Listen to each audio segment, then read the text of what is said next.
चिखलदरा येथील विविध पर्यटन स्थळांना भेट देण्यासाठी शनिवारी आणि रविवारी पर्यटक मोठ्या प्रमाणावर येत आहेत. गेल्या रविवारी चिखलदरा मार्गावर मोठी वाहतूक व्यवस्था ठप्प झाली होती. अनेक अंतरापर्यंत वाहनाच्या रांगाच रांगा लागल्या होत्या, ज्यामध्ये शेकडो पर्यटकांना नाहक त्रास सहन करावा लागला. याचीच दखल आता जिल्हा प्रशासनाने घेतली आहे. यावर 16 जुलै रोजी जिल्हाधिकारी आशिष येरेकर यांनी जम्बो बैठक घेऊन महत्त्वाचे निर्देश दिले. वाहतुकीची कोंडी होत असल्याने चिखलदराकडे जाणारा आणि चिखलदरावरून परतवाड्याकडे येताना वन वे वाहतूक नियमन आता शुक्रवारी दुपारी 2 वाजल्यापासून ते सोमवारी दुपारी 2 वाजेपर्यंत राहणार आहे, असे आदेश जिल्हाधिकारी आशिष येरेकर यांनी दिले.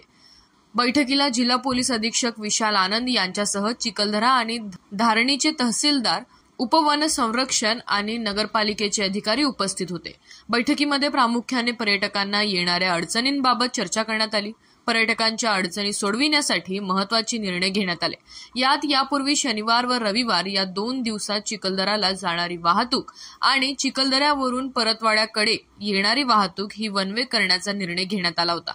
यात आता बदल करून ही वन वे वाहतूक आदल्या दिवशीपासूनच म्हणजे शुक्रवारी दुपारी 2 वाजल्यापासून ते पुढील दिवस म्हणजे सोमवारी दुपारी 2 वाजेपर्यंत ही लागू राहील. यामुळे वाहतूक नियंत्रणास आधी प्रभावीपणे पार पाडता येईल. वाहतुकीसाठी बनलेले 6 चोक पॉइंट्स शोधण्यात आले असून यामध्ये 50 पोलिसांचा अतिरिक्त बंदोबस्त पुढील काळात चिखलदरा व परिसरामध्ये राहणार आहे. त्यांच्या मार्फत वाहतूक नियंत्रण करण्यात येईल. सोबतच वन विभागाच्या नाक्यावर अतिरिक्त कर्मचारी नियुक्त करण्याच्या सूचना देण्यात आल्या आहेत, ज्यामुळे वन विभागाच्या नाक्यावरील वाहनांच्या लागणाऱ्या रांगा कमी होण्यास मदत होईल. सोबतच नगर परिषदेच्या नाक्यावर कर्मचारी वाढवण्याच्या सूचना देण्यात आल्या आहेत. यामुळे नाक्यावरील गर्दी कमी होण्यास मदत होईल. पर्यटकांच्या सुविधांसाठी पोलीस अधिकारी व तहसीलदार यांना पार्किंगसाठी अतिरिक्त जागा शोधण्याच्या सूचना यावेळी करण्यात आल्या. आवश्यकता भासल्यास खासगी जागा अधिग्रहित करून या ठिकाणी पार्किंगच्या सुविधा जिल्हा प्रशासन उपलब्ध करून देणार आहे.